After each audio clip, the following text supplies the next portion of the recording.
بسم الله الرحمن الرحيم لا أقسم بيوم القيامة ولا أقسم بالنفس اللوامة أيحسب الإنسان أن لن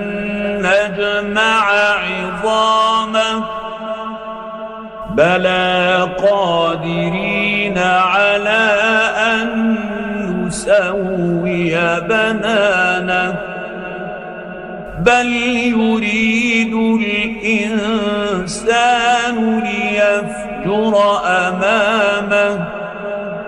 يسأل أيان يوم القيامة فإذا برق